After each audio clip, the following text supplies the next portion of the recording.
Chers frères et sœurs, je vous salue dans les précédents de notre Seigneur, les Christ de notre race, peuple noir, peuple élu du Très-Haut. Que la grâce et la paix soient sur vous. C'est encore une fois de plus votre serviteur Enoch. Ouais, chers frères et sœurs, je viens cet après-midi pour pouvoir m'entretenir avec vous, encore une fois de plus, pour toutes ces actualités donc, nous traversons nuit et jour, que notre peuple subit, et qui n'est que dans une éternelle réaction, au lieu d'être dans l'action, on est dans une éternelle... Donc c'est la raison pour laquelle nous cherchons à savoir pourquoi est-ce que notre peuple est toujours dans une éternelle réaction et pourquoi pas dans l'action. Donc c'est ce que nous allons essayer de voir cet après-midi, afin de pouvoir nous éclairer au travers tout ce que se passe dans ce monde et tout ce qui s'est passé autrefois, pour que notre peuple si vaillant, si vaillant et si robuste qu'il est, aujourd'hui est devenu la risée de toutes ces personnes, donc on pourrait appeler chinois, européens, occidentaux et tout ce que j'en passe, toutes ces personnes. Voyez-vous, c'est que pour guérir le mal, il faut aller à la racine du mal, afin de pouvoir remonter là où vient le mal, pour pouvoir trouver la solution qu'il faut. Aujourd'hui, je vois plusieurs frères, plusieurs sœurs, et tout le monde font des appels de pouvoir s'unir, afin de ne pas se laisser marcher là-dessus. Juste, je voulais vous rappeler qu'il n'y a pas longtemps de cela, il y a eu plus pire que ce que nous voyons là. Chez nous, même sur la terre des Kémites, sur la terre de nos ancêtres en Libye. Sur la terre de nos ancêtres en Libye, nos frères sont vendus, même à cette heure-ci où je vous parle encore, ils sont encore des milliers de frères et sœurs qui sont vendus comme des esclaves. Ça n'a pas changé. Et qu'est-ce que nous avons fait? Je me rappelle bien, même moi-même j'étais dans la marche, tous les Noirs se sont réunis et on est allé devant l'ambassade de la Libye et on a été dans la réaction. On a parlé.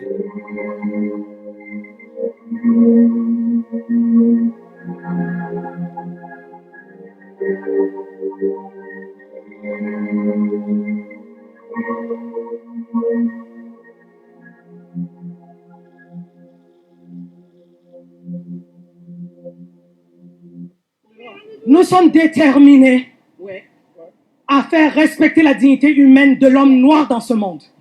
Nous en avons marre. Parce que ça fait longtemps que nous tolérons, nous disons que les autres comprennent les valeurs de la dignité humaine. Mais comme on a été pendant longtemps dans le pardon, dans la protection de la paix sociale mondiale, et qu'on se rend compte que les gens ne veulent pas comprendre, nous allons continuer à utiliser les moyens de droit et d'autres moyens s'il le faut. Et des semaines après, on est passé à autre chose. En fait, ce que notre peuple subit est inimaginable et est très grave. Par contre, notre peuple ne s'est jamais organisé pour rentrer dans l'action, mais plutôt, tout le temps, nous sommes dans la réaction. Pourquoi est-ce que nous sommes dans la réaction? Pourquoi est-ce qu'au lieu d'être dans l'action, nous sommes toujours dans la réaction? Et quand ce n'est pas pour autant que l'esclavage a été arrêté. Il continue toujours avant nos frères. Aujourd'hui, on parle de coronavirus, mais nos frères encore sont, beaucoup de milliers de Noirs sont en Libye enfermés. Pendant ce temps qu'on nous interdit de ne pas se trouver à 3 ou 4 personnes, mais je suis convaincu d'une chose, qu'il y a au moins encore des millions, des milliers de personnes, noires, filles comme garçons, enfermées dans les prisons en Libye et dans les prisons dans les pays maghrébiens. Donc, qui sont mises, non pas en quarantaine, mais ils sont mises en milliers, parce qu'ils sont plus de milliers. Voilà.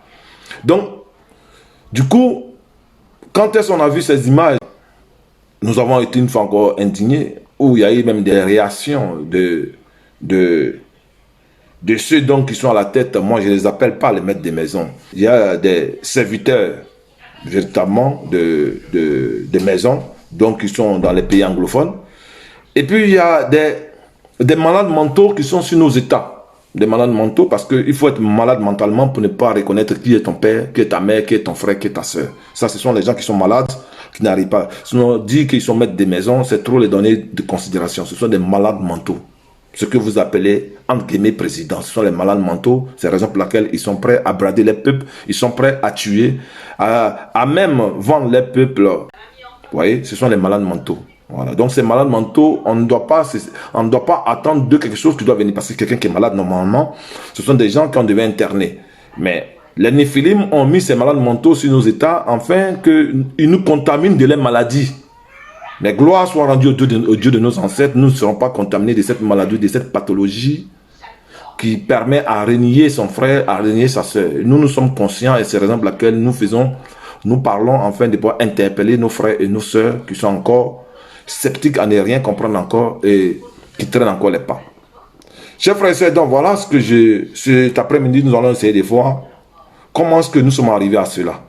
Est-ce qu'autrefois nos ancêtres étaient des personnes qui étaient dans les réactions perpétuelles, ou c'était les gens qui étaient dans l'action? Ce sont les gens qui agissaient, ou bien ce sont les gens qui sont dans la réaction comme nous sommes. Donc, quelque part, on hérite de ce que nous sommes. On hérite quelque part de ce que tes parents sont, c'est ce qu'on hérite. Mais nous savons bien que l'humanité tout entière, l'humanité sait bien que nous sommes un peuple d'action, mais non pas un peuple de réaction. Et raison pour laquelle nos actions, elles sont visuelles, ça se voit. Il y en a d'autres qui sont même invisibles, mais il y en a d'autres ceux qui sont visibles, ça se voit. Les pyramides, les royaumes, les reines, les princesses, ça ce sont les actions que nos ancêtres avaient posées et c'est ce qui a influencé l'humanité tout entière, afin qu'aujourd'hui il y ait des reines en Occident ou des rois en Orient ou partout.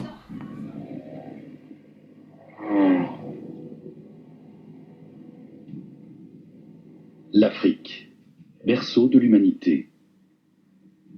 Peuplé d'1 milliard d'habitants, le continent est riche d'une diversité ethnique et culturelle extraordinaire. Mais son histoire reste encore largement méconnue.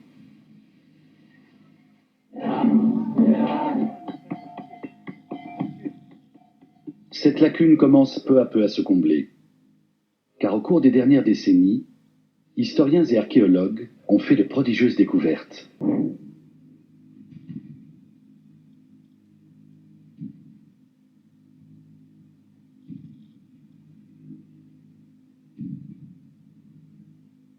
Je m'appelle Gus Casely Hayford. J'ai étudié pendant de longues années la civilisation, l'art et l'histoire du continent africain. En tant qu'historien de l'art, j'ai l'habitude de faire parler les objets du passé. Je veux remonter le temps et découvrir ce que sont devenus les anciens royaumes d'Afrique.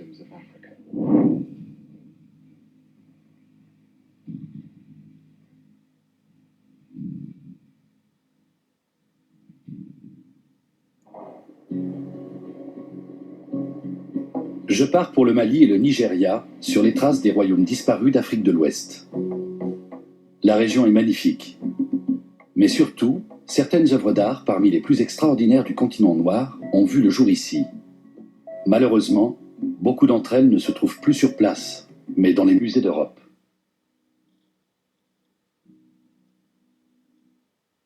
De nombreux objets pillés ont par exemple abouti au British Museum de Londres. C'est au XVe siècle que les Européens commencent à s'intéresser à l'Afrique. Ils y découvrent de superbes textiles, des objets en ivoire, en pierre, en bois ou encore en métal. La production des royaumes d'Afrique de l'Ouest les impressionne particulièrement.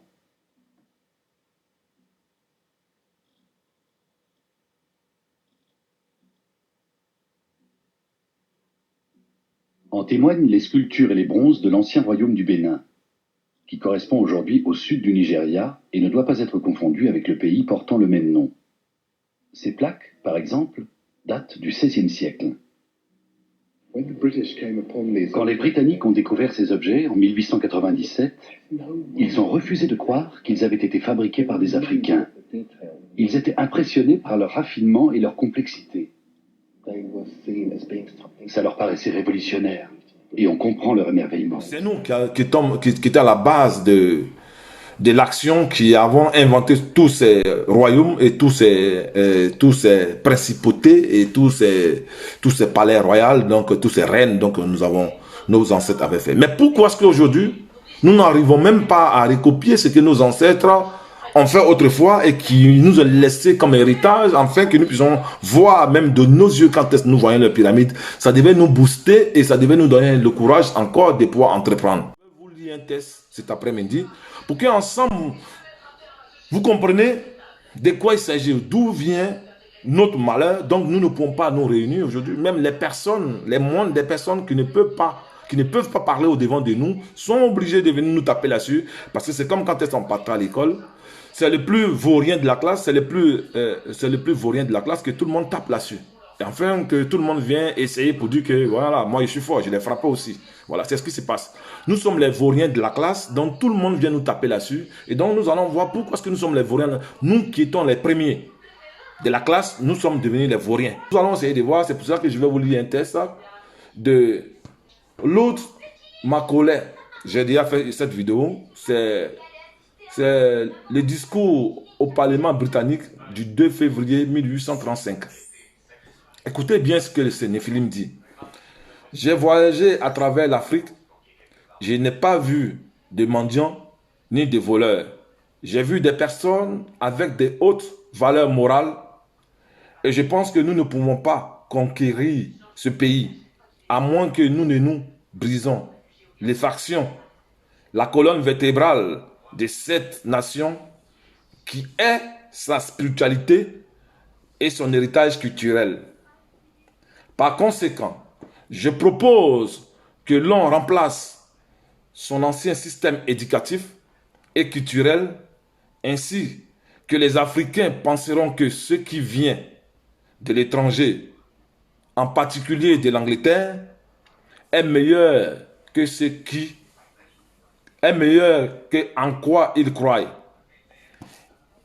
Ils perdront l'estime de soi, leur culture, et ils deviendront ce que nous voulons qu'ils soient, à savoir une véritable nation dominée. Point. Vous voyez, ça c'était en Occident, c'était ici en Europe, précisément en Angleterre, en 1835. Le 2 février 1835, vous pouvez le vérifier, c'est un discours de Lord Macaulay. Voilà. Lord Macaulay. Voilà, vous pouvez vérifier le discours de ce Néphilim dans les parlements britanniques. Ça veut dire qu'il y a longtemps que ces personnes nous étudiaient. Il y a longtemps qu'ils étaient dans un éternel d'étude sur notre peuple. Afin de pouvoir trouver les failles pour ne pas. Que le peuple qui était dans l'action puisse revenir en action, mais que nous soyons un peuple de réaction. Donc à tout moment, nous devons réagir, mais non pas dans l'action. Or, celui qui réagit ne peut jamais passer dans l'action. Donc, c'est eux qui sont dans l'action et ils nous font tout le temps réagir pour voir que véritablement les actions qu'ils posent portent du fruit. Voilà ce qu'ils font tout le temps. Et ils ne font qu'essayer les actions et nous aussi, nous sommes dans une éternelle réaction. Mais, vous voyez, il dit, j'ai voyagé au travers de l'Afrique, je n'ai pas vu de mendiants ni de voleurs. Mais j'ai vu des personnes avec des hautes valeurs morales. C'est-à-dire nos ancêtres avec des valeurs morales. Ce n'est pas ces noirs, ce n'est pas ces malades mentaux donc, qui sont aujourd'hui dans nos États, que vous appelez présidents. Ce n'est pas ces gens qui ont perdu l'essence de la vie même. L'essence de la vie, ce n'est pas ceux-là. Donc vous voyez, normalement qui devaient être internés, mais qui sont encore dehors et qui gouvernent normal. Ce n'est pas ces voyous, ces tueurs qui sont dans ces états que vous voyez aujourd'hui, que vous dites que le maître lui a donné un nom comme il préside, c'est-à-dire il gouverne sur son peuple. Mais ils ont mis ces malades mentaux sur nos peuples afin de pouvoir nous m'isoler, afin de pouvoir faire de nous des bons toutous. Pour que nous les suivons dans toutes les décisions qu'ils prennent, afin de pouvoir nous dominer toujours. Et c'est pour cela qu'ils ont mis ces gens de personnes. Parce qu'ils ont pris le temps de pouvoir nous étudier. Donc nous ne pouvons pas être dans l'action, nous pouvons être que dans la réaction. Donc c'est cette personne-là qui dit qu'il a vu des personnes de haute valeur morale. Ce n'est pas ces noirs que nous sommes aujourd'hui. Nous sommes là que être dans l'action, réagir, avoir des longs discours, avoir des discours fallacieux, tenir des propos pour éblouir son entourage. Nos parents, nos ancêtres n'étaient pas comme ça. Nos ancêtres étaient des hommes d'action. Ils agissaient, les autres voyaient. Vous voyez? Donc voilà un peu la valeur de ce qu'on était autrefois. Des personnes de haute valeur morale. Ni des mendiants, ni des voleurs. Mais ce sont des personnes de haute morale. Mais qu'est-ce que ce monsieur a dit qu'il a touché? C'est toutes ces religions dites révélées qui nous a amenés. Parce que nos ancêtres ne connaissaient pas toutes ces religions-là dites révélées. L'homme noir est un homme spirituel. Je vous explique. Le spirituel, c'est quelque chose qui est caché, quelque chose qui est noir qu'on ne voit pas. C'est pour cela que nous sommes l'identique parfait du Créateur sur cette terre. Au fait, ce qui est invisible, nous sommes l'authenticité de l'invisible visible. C'est-à-dire que c'est pour cela que tout le temps on disait que on ne peut pas voir Dieu. Parce qu'il est caché, il est noir. Or, quand tu as la mélanine, ça veut dire que tu as le wifi qui va te permettre de pouvoir te collecter dans ce qu'on ne voit pas. C'est la mélanine qui permet cette collection. Et les autres n'en ont pas. Donc, ils ne peuvent pas se collecter. C'est la raison pour laquelle, comme ils n'ont pas cette collection de wifi pour les amener à la connexion divine, alors ils se sont imaginés et que ce que nous devons faire, parce que ceux qui sont dans l'action, c'est ceux qui se collectent dans les divins. Or, pour se collecter dans les divins, il faut avoir le wifi. Le wifi, c'est quoi? Qu'aujourd'hui, parler du wifi. Je parle ce langage afin que vous comprenez. Ce wifi, c'est la mélanine qui te permet de pouvoir te collecter avec tes ancêtres, avec la nature, avec la création, avec les créateurs. Et c'est là-bas, quand est-ce qu'on a collecté, qu'on revient sur cette terre, alors on fait réaliser ce que nous avons reçu dans les spirituels, dans les physiques. Et c'est ce qui donne les pyramides, c'est ce qui donne les royaumes, c'est ce qui donne les princesses, c'est ce qui fait qu'il y avait des reines et des princesses, c'est ce qui fait qu'on connaissait déjà la valeur de ce qu'on appelle femme. On n'avait personne pour venir nous enseigner toutes ces choses. Ce n'est pas ni la Bible, ni le Coran, ni la Torah qui venait nous enseigner. On savait, nos ancêtres savaient ça déjà. Pourquoi? Parce qu'ils vivaient dans deux mondes. Ils vivaient dans deux mondes, ils ne vivaient pas dans un seul monde. Comme aujourd'hui, nous vivons. Parce qu'aujourd'hui, ce que nous vivons, nous sommes déconnectés de la spiritualité. Et c'est ce que le monsieur a dit. Nous devons briser la colonne vertébrale de cette nation qui est sa spiritualité. C'est ça, la colonne vertébrale. Sa spiritualité et son héritage culturel. C'est de la spiritualité qui vient l'héritage de ce qu'on a reçu. Et c'est ce qu'ils ont fait. Et ils nous ont amené ces religions dites révélées. Donc aujourd'hui, nos frères et nos sœurs se sont embrassés parce que ils ont décollecté nos ancêtres de ne plus se récolter dans les divins et d'être seulement terrestres. Et c'est la raison pour laquelle vous allez voir toutes ces religions dites révélées. C'est le visuel. C'est pour cela que vous allez voir dans vos églises de merde. C'est la convoitise. C'est-à-dire que celui-là, il a une belle voiture, il a une grosse maison.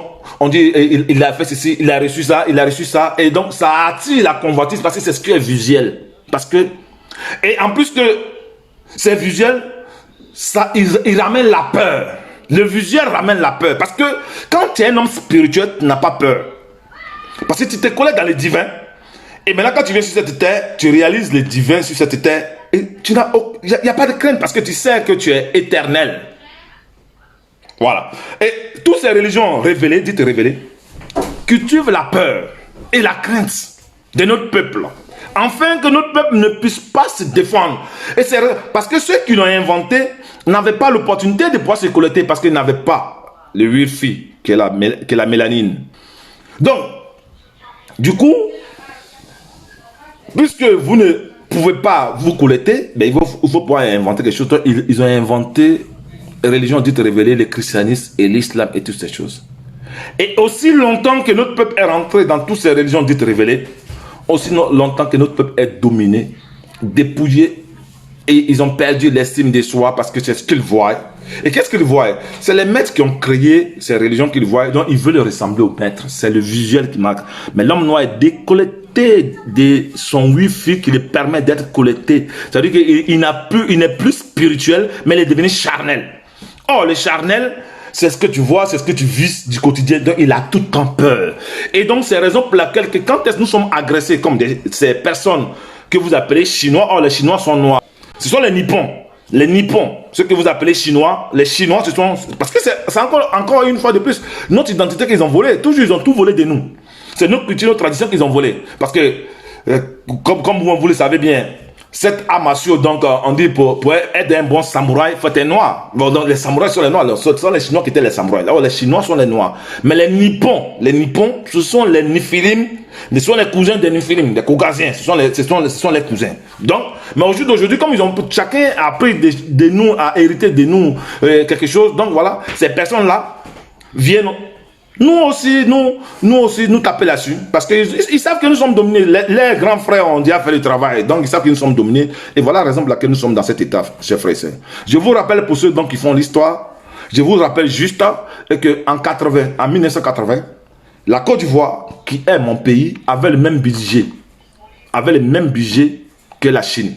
Mais aujourd'hui, la Chine est devenue une puissance mondiale. Mais qu'est-ce qu'ils ont fait? Mais la Chine aussi a été colonisée. La Chine aussi a été colonisée comme quiconque. Si c'était par ses cousins qui l'ont colonisé aussi. Mais ils s'étaient débarrassés de toutes ces religions dites révélées. Il y a encore, quelqu'un me dira, mais il y a encore les chrétiens chinois, il y a encore les musulmans chinois. Bien sûr. Est-ce qu'ils sont en majorité? Jamais, ils sont en minorité. Parce qu'ils ont repris, eux-mêmes, ils ont repris leur initiative et eux-mêmes se sont donné gage. Ils ont construit autour de leur vision traditionnelle, de leur vision qu'ils ont volée de nous, qui est les Bouddhas, les bouddhistes. Donc, et tous, c'est sur cette valeur, autour de cette valeur qu'ils ont construit. Il y a un généticien du nom de Jin Li qui souhaitait, à travers ses recherches, découvrir l'origine des Asiatiques au phénotype chinois. Et il souhaitait par la suite démontrer et prouver clairement et incontestablement que les Asiatiques au phénotype chinois tiraient leurs origines d'Afrique ou d'Afrique subsaharienne. Et il s'avère que ces recherches ont démontré et prouvé clairement et incontestablement que les Asiatiques au phénotype chinois tiraient leurs origines d'Afrique subsaharienne, et plus précisément d'Afrique noire. Monsieur Jin Li est l'un des principaux défenseurs du modèle d'origine africaine récente de l'homme moderne. Ses recherches ont démontré que la majorité des poules de gènes en Chine provenaient d'Afrique. Son équipe a analysé les chromosomes Y des hommes en Chine et comparé ce groupe à ceux d'Asie du Sud-Est et d'Africains. Les résultats de l'analyse suggèrent que l'Asie du Sud-Est était la première destination de la migration d'Afrique vers l'Asie qui a débuté il y a environ 60 000 ans. De là, les migrants ont pénétré dans le sud de la Chine, puis ont traversé le Yangtze pour se rendre dans le nord de la Chine. Il n'a trouvé aucune preuve compatible avec l'hypothèse d'une origine indépendante en Chine dans l'étude de 98 qui utilisait des marqueurs génétiques appelés microsatellites pour comparer les populations chinoises. Le professeur Jin Li du Centre de recherche en anthropologie contemporaine de l'Université Fudan de Shanghai a déclaré qu'il avait prouvé que les Chinois modernes étaient originaires d'Afrique. Ces recherches basées sur des techniques de test ADN qui ont transformé l'étude de l'évolution humaine appuient le consensus scientifique mondial selon lequel tous les humains modernes sont issus de personnes ayant migré d'Afrique il y a des dizaines de milliers d'années. Point. La théorie dite extra-africaine est le consensus scientifique actuel et semble reposer sur des données génétiques convaincantes. Point.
Frère, il n'y a pas de débat, il n'y a rien à dire encore, tout est dit là. On n'a pas cherché midi à 14h comme dit les gens. On ne cherche plus midi à 14h. Ces personnes ont pris le temps de pouvoir étudier nos ancêtres, de pouvoir nous rendre ce que nous sommes aujourd'hui. Ce n'est pas un travail qui a été fait avant-hier. Donc la réaction de mes frères et de mes soeurs aujourd'hui sur le peuple, sur ceux dont vous appelez Chinois. Les Chinois, ce sont des Noirs. Les Chinois n'ont jamais été ce que vous voyez là, ces petits nems que vous voyez, ces petits bouts de personnes. Donc, il se permet aussi de pouvoir nous taper là-dessus.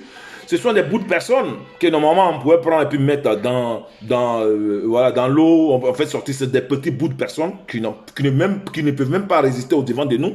Mais aussi, puisque tout le monde a l'habitude de venir faire son marché chez nous. Tout le monde a l'habitude de venir nous taper là-dessus. Mais voilà, lui aussi se permet à pouvoir venir nous taper là-dessus. Voilà un peu ce qui se passe, frère. Donc, tout le monde vient. Parce que ils ont reçu le plan. Les plans, ils ont reçu. Il faut faire perdre l'estime de soi aux Africains, aux Noirs. Parce que le noir spirituel est passé de la spiritualité à la religion. C'est de ça que nous parlons tout le temps. Et nous vous le disons. Et nous le savons que ce n'est pas tout le monde qui comprendra ce message que nous lançons. C'est pour ça que les Écritures de nos ancêtres nous ont déjà dit, dans ce que vous appelez la Bible, qu'il y aura 2 tiers qui vont périr. Mais 1 tiers sera sauvé. C'est ça. C'est dans ce 1 tiers-là qui fait que nous avons reçu mandat de pouvoir réveiller ces 1 tiers qui sont encore ensommeillés, qui sont encore endormis, qu'ils sortent de tous ces péripéties dont vous appelez église, mosquée, de toutes ces religions dites révélées.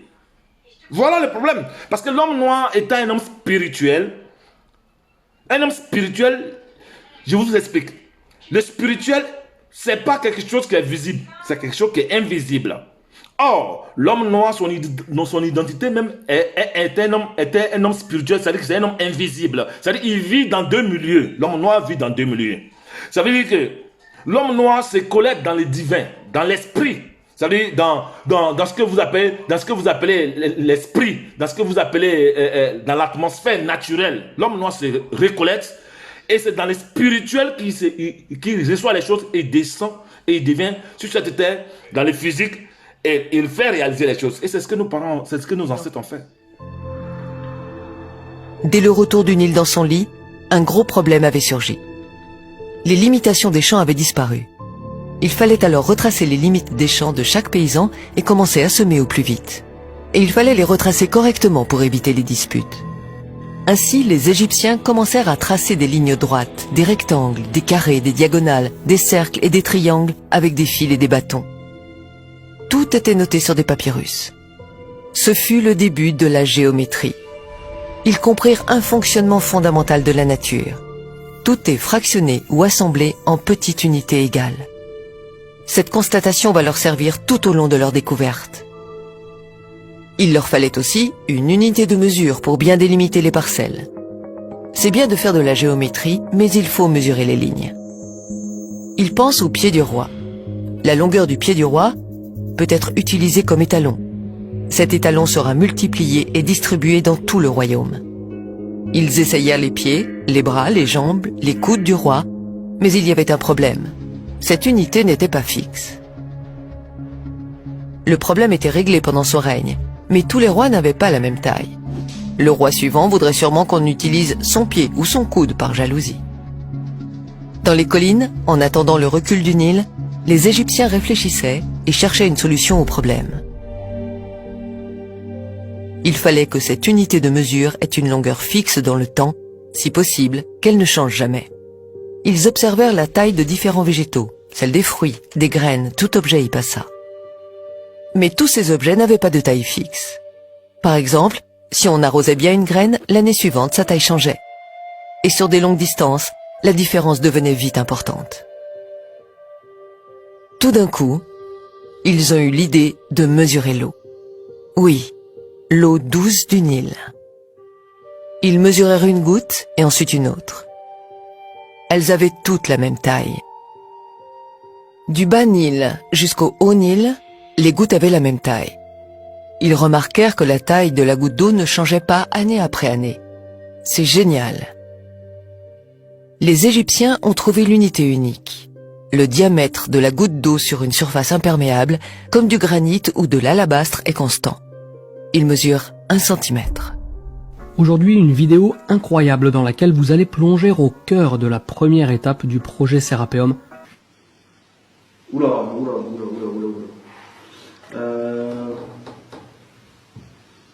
Donc ça c'est l'arête N sur le schéma. Est-ce que les Égyptiens connaissaient le mètre ou pas? J'en sais rien. En plus t'as vérifié la mesure, hein, tu l'as mesuré 2 fois. Là. Je double toutes les mesures à chaque fois. Ok. Donc là, on est 1 sur mètre. 1,000 mètres. 1 mètre pile mesuré au laser 2 fois de suite. Ils vont nommer cette petite unité doigt royal. 10 gouttes d'eau, soit 10 doigts royaux, égale une main royale. 100 gouttes d'eau, donc 100 doigts royaux, ou 10 mains royales, égale une jambe royale. Des siècles plus tard, on sortira ces découvertes des coffres secrets et on les renommera différemment. Le doigt royal sera appelé le centimètre, la main royale le décimètre et la jambe royale le mètre. On les présentera comme des découvertes récentes et on se les appropriera made in France. Le diamètre de la goutte d'eau douce mesure ce qu'on appelle aujourd'hui 1 centimètre. L'eau est une constante universelle.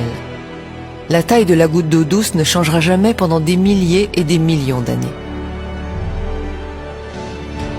Oui, l'unité universelle, le mètre, n'a pas été inventée en 1780, mais elle fut découverte par les Égyptiens il y a des millénaires. Mettre nos frères dehors, ce qui est déplorable, j'ai compatis à cela. Mais en Libye, il y a encore nos frères qui sont encore là-bas. Mais on passe, en fait, nous le peuple noir, on est comme des gens qui feuillettent des feuilles, des pages. Quand on a fini de lire cette page-là, allez, on ferme, et puis on attend l'autre page pour lire, quand on finit, on ferme. Mais non, on ne peut pas s'en sortir comme ça. Il ne faudrait pas qu'on feuillette les pages. Il faudrait qu'on résout les problèmes des pages qui se posent à nous. Mais on n'arrive pas à résoudre les problèmes. Pourquoi? Parce que nous sommes dominés. En vérité, nous allons faire d'eux, afin que les Africains perdent estime de soi. Les cultures. Et ils deviendront ce que nous voudrons qu'ils soient. À savoir une véritable nation dominée. C'est ça. Mais qu'est-ce qu'ils ont pris pour nous amener, pour que nous soyons aujourd'hui une véritable nation dominée? C'est le christianisme. C'est l'islam. C'est toutes ces religions dites révélées. C'est le judaïsme, c'est le bouddhisme. C'est toutes ces religions dites révélées qui nous ont amenés. Mais nous, pourquoi est-ce que nous peinons? Parce que nous n'avons pas une vision commune. Voici des panafricains, comme je l'ai dit la fois dernière, mais qui sont chrétiens. Voici des panafricains soi-disant, mais qui sont musulmans. Voici des panafricains, mais qui sont bouddhistes. Voici des panafricains, mais qui sont lesbiennes. Voici les panafricains, mais qui sont pédés. Voici les panafricains, mais c'est-à-dire que c'est un panier de crabes avec toute espèce. On ne peut pas bâtir une société avec toutes sortes d'espèces. On bâtit une société autour d'une valeur commune. C'est de ça qu'il s'agit. Mais nous n'avons pas cette valeur commune. Et après, on s'étonne de venir, oui, mais on n'est pas rassemblés. Mais oui, nous devons nous unir. Mais nous unir sur quelle base? Avant qu'il y ait une unité, il faut qu'on trace la base sur laquelle nous devons nous unir. On s'unit sur quelle base? Parce que nous savons, nous sommes sortis de toutes ces religions dites révélées, chacun de nous. Et il est écrit dans les écritures de nos ancêtres, donc les Médonitaires, et que deux personnes ne peuvent pas marcher ensemble sans être convenues. Mais comment vous voulez qu'on s'unisse? C'est vrai, on peut se mettre ensemble pour juste être dans la réaction, comme d'habitude, quand il y a quelque chose, on se met tous ensemble, on est dans la réaction. Mais après la réaction, c'est fini. Au lieu de passer à l'action, on attend une autre, on attend que les autres posent des actions pour qu'on soit encore dans la réaction. Comme en Libye, comme jusqu'on voit, on nous a traité de singes, comment on appelle, tout l'année dernière, vous avez vu tout ce qui s'est passé. On était tout le temps dans la réaction. Mais on a entrepris quoi? Rien, zéro. On attend encore. Là, en Chine, là, ça va passer bientôt. Hein. Et puis on attend encore une autre fois qu'on nous agresse, ou bien on nous violente, ou bien on nous tue encore, pour être encore dans la réaction. Jusqu'à quand vous allez comprendre? Jusqu'à quand vous allez comprendre que pour bâtir une Afrique nouvelle, nous devons bâtir autour de notre valeur spirituelle et culturelle. Donc ils ont détruit. Et c'est de ça que nous parlons. Nous ne parlons pas de pouvoir venir apporter votre dîme et vos offrandes. Comme ces voleurs, ces imposteurs ces voyous, ces braqueurs à col blanc. Il y en a 2 pasteurs même qui maudissent. Ils disent dans le confinement, si les autres n'amènent pas. Mais ce n'est pas nouveau ça. Vous voyez que peut-être qu'il maudit, mais il ne maudit pas. Il dit que ce que le colon a, l'héritage qu'on a laissé.